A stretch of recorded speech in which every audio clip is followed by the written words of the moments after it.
And now back to Just Energy Radio with Dr. Rita Louise.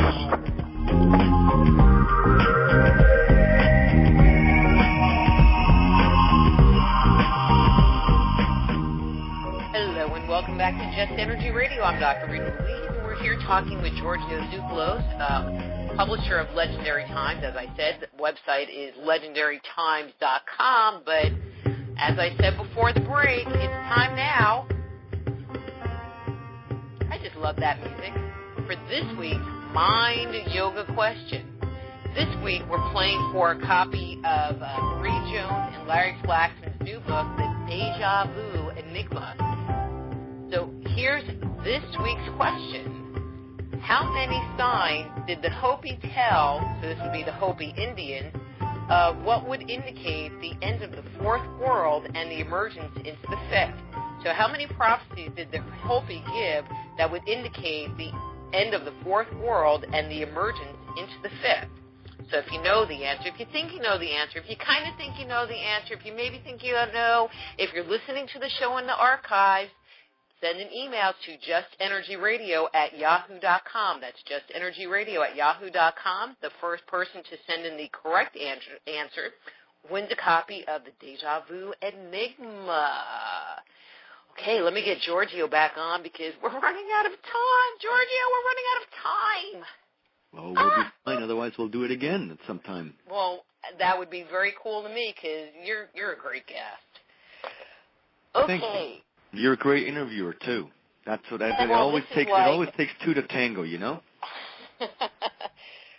I mean, ancient mysteries is like a total passionate topic with me. So I'm like, wait, what about this? Wait, what about this? Let's spend a little bit of time talking about the giants.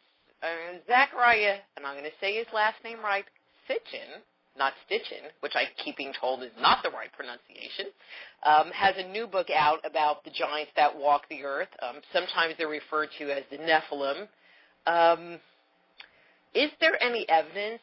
You hear about it. There's mythological information about these giants. You know, even in the Bible, they talk about the giants, or they talk about the Nephilim. Have they found anything to support those claims? Well, see, I'm so happy that you asked that question because therein lies the problem. Look, I myself, just like you, we've read the textual references to giants. We've seen the claims about giants, and yes, it absolutely does say in the ancient text that giants at one point existed on planet Earth, and they kind of roamed the planet and things like this. However, so far, and I challenge anyone in the audience listening here right now, so far, the only giant fossils that have been found by humans of giants, so far, everything that I've seen has always been a quote-unquote mold or a replica of some original piece that's since disappeared or has been destroyed or something or rather. And so I find that, to me, that is highly suspicious. Now, could it be that giants did exist at one point in time? The answer is absolutely yes. But why haven't we found anything tangible except for those replicas of any, giant bones and things like this? Well, one answer could be, and that's a big could, that the extraterrestrials were those giants and that they were the ones who then also left again, so that nobody's here anymore. They all left. They all went to the next planet or to the next destination or whatnot. And so that could explain, because a lot of these ancient structures are built in what's referred to in archaeology as in a cyclopean style, built by Cyclops. And Cyclops, is basically a one-eyed giant like Polyphemus in the Odyssey. The idea that these giants did exist it's definitely there, and so that these structures might have been built by giants. Because if you have somebody that's 8 or 9 or 10 feet tall, moving around stones of a larger size is a bit more easy for a giant than, for a 6-foot human being. And so, but again, I preface this answer with the fact that so far, I personally and David Childress, Erich von Daniken, we've never so far been shown an actual fossil of a giant, a bone of a giant. And that, I just find that a bit suspicious, because I'm sorry, if I'm told, and I've been around many, many replicas of giant bones, and whenever I ask, well, where's the original? Oh, it's in Turkey. Well, can I go there? Yeah, you can, but, the thing has since been lost, or, the government took it away, and all this conspiracy stuff. I mean, look, yes, there are certain things where conspiracies might apply, or there's stuff going on, but not everything is a conspiracy. And I repeat that, not everything is a conspiracy. So this whole giant thing, in my opinion, I am skeptical about it, believe it or not. I had Carmen Bolder. She did the Pyramid Code videos, and I asked her that question, I don't know how we got on the topic, and she seemed to claim that either she saw coffins that were big enough to hold giants, or she actually saw the giants. No, the coffin, the sarcophagi in Egypt do exist that are absolutely humongous. But they didn't necessarily contain giant bones, but they actually contained... It's a funny thing that you should bring this up, because in Egypt, the one thing that was absolutely paramount was the fact that after something died, any living being died, the remains would be mummified in order for that living being to continue in the afterlife, and then possibly at a later date be brought back to the living from the dead. And so that's why, you go to Egypt, and not only do you find thousands and thousands of mummies of human beings, but millions and millions of mummified cats, dogs, birds, crocodile, millions. And so they were all mummified. But at the same time, there are about 6 coffins that have been found at Saqqara at a place called the Serapeum, and it's an underground facility that has these coffins that are absolutely humongous, where the lid alone is 65 tons. How they got in there, because the stone is from somewhere else, nobody knows. Nobody can even surmise it. And one time in the 30s, or in the 1930s, a archaeological team discovered one of these sarcophagi that was still intact and sealed. And so they were in a tizzy. They were totally excited, and they said, all right, finally we've got one of those big honking coffins that's sealed. We'll be able to finally find out what's inside. And at the time, the theory was that a sacred Apis bull was contained in one of those coffins, because the sacred Apis bull was considered to have been a divinely made, or an extraterrestrial made bull that descended from the sky a long time ago. And so the Holy Grail at the time was to find an intact grave of that bull. So everyone thought, this is it. So they congregated the press there, and it turned out to be a humongous embarrassment, because as they lifted up the lid, first of all of a sudden the entire room stank horribly. It was a foul stench. It was disgusting. And then they peered inside, and there was nothing in it except for this black mass of bitumen, which is kind of like a glue, asphalt type mass. and that's very stinky, obviously, and inside this mass, they found hundreds and hundreds of crushed up bone fragments of 7 different animals. And of those 7 different animals, still to this day, they only identified 5 of the animals. The other 2 animals that the scientists don't even know what the heck it is. And so here we have something. I mean, this discovery is sensational because it is completely anathema to the entire ancient Egyptian culture of preserving every single dead living thing or dead animal or dead being after death for resurrection and for living in the afterlife. And here we have these massive sarcophagi, these coffins with 65-ton lids with crushed up bones inside. What the hell happened back then? And the idea or the answer to that is, or the theory is, that at the time when these extraterrestrials were still on planet Earth conducting these genetic experiments with our animals and with our species, because if you look at ancient Egypt, you know, if you have these bizarre creatures that are half man, half animal, if you have bizarre creatures that are, the front is from one animal, the other half is, the back is from another animal, you have all these hybrid mixture beings. My question is it possible that all these creatures at one point existed? And the very simple answer is yes. Of course, not all of them.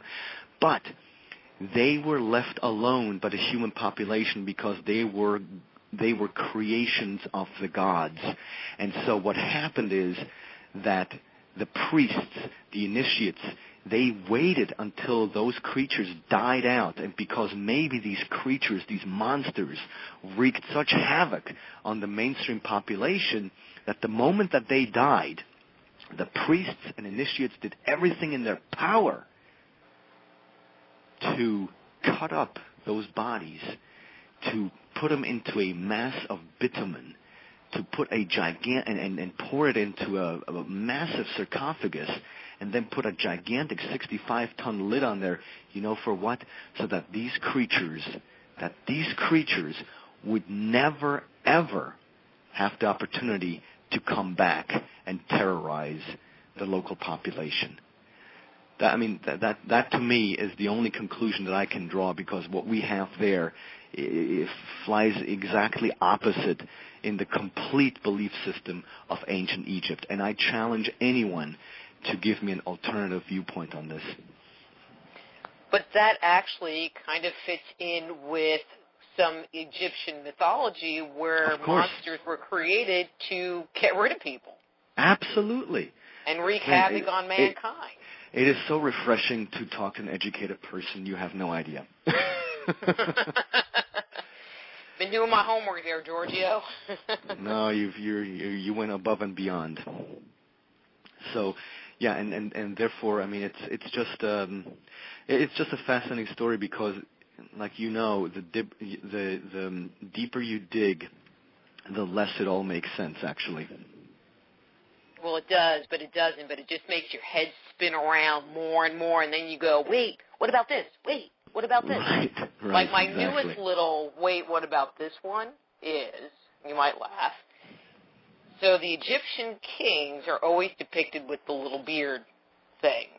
Uh-huh. But if the original kings, you know, the gods and the demigods that ruled Egypt, maybe they're just showing the beards because that's how they appeared back in the day. I mean, if the white guys that showed up in North America had beards, you see where they got this beard thing going on. Everybody's got beards. And so it just makes me wonder if the depiction of the beards is to represent the symbol of being a god. Well, I mean, that is definitely an interesting observation and question, because the one of the main questions that I'm always asked is what do these extraterrestrials look like? And the answer to that is rather simple and kind of logical, because like I said at the outset of this interview, one of the basic premises of the Ancient Astronaut Theory is the fact that, mankind essentially came about with its intelligence, through a directed target mutation of our genes in the remote past through extraterrestrials. So, which means that in effect we're all hybrids. We're all part extraterrestrial and part human because we have, extraterrestrial genes within us.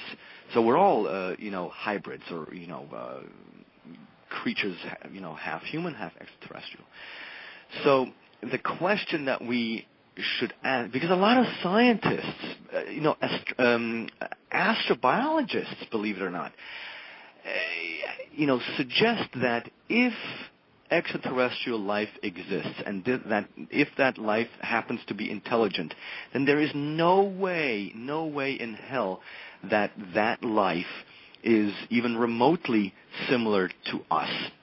And I think that's absolutely rubbish, because if you follow the idea that, the gods create man in their own image, well, then that means that we look like them. And the bottom line is that any architect will tell you this: form follows function. And form follows function applies to the entire universe, to the entire galaxy. So to suggest that intelligent aliens, have eyes where their feet are, and they have their mouths where we have our belly button, it makes no sense. I mean, form follows function.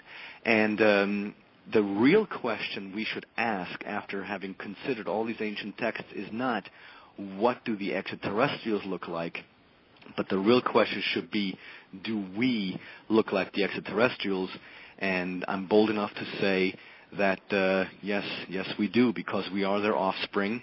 And in all of the ancient texts, we can read that whoever came to visit us, these strangers, they all looked like us. They were very humanoid looking.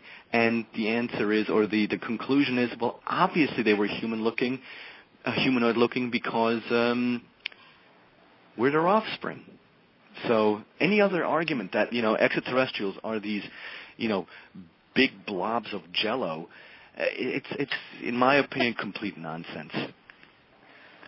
One of the things that I've uncovered recently is, I guess, I'm not sure if it was from the Human Genome Project, but they were looking at Neanderthal DNA, and one of the things they discovered was that, this is where I get this whole white guy thing, was that they were white, and they had green eyes or blue eyes. And most people have this image that they were ape-like or dark-skinned or something, but they were fair. They were Nordic in color and skin tone, which just really makes you go, well, how did that happen? They got out of Africa, and then, boom, they changed.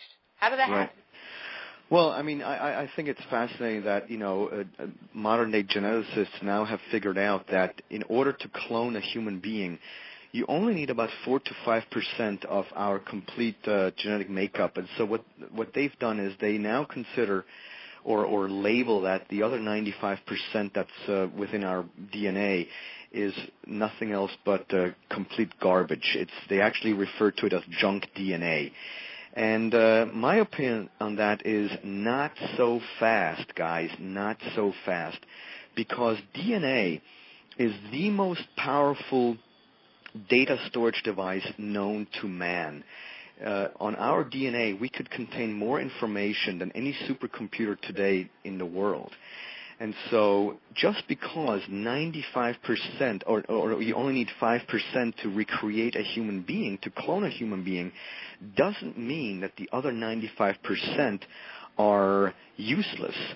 I'm of the opinion that in the other 95%, there is some type of a sequence there, some type of a language that has yet to be deciphered, and that the ultimate proof that extraterrestrials were here in the past and tampered with our development won't be found or won't be discovered in a crashed spaceship or in a ray gun or in a levitation machine or anything like this, but the ultimate proof will be found in our own DNA, because I refuse to subscribe to the idea that in nature's perfection, and nature truly is perfect, that nature would waste 95% of our genetic material for absolutely nothing. So somewhere there is a message in there that, you know, this is a very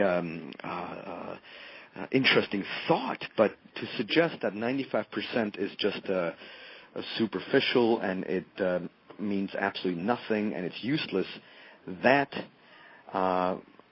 I will not subscribe to that idea at the moment. I think that the ultimate proof lies within those 95%, and we will find it. Now, maybe it's already been found, and that's why, you know, disclosure is happening as we speak, because, you know, that would be a revolutionary revelation. It would be beyond historic. It would be downright magnificent.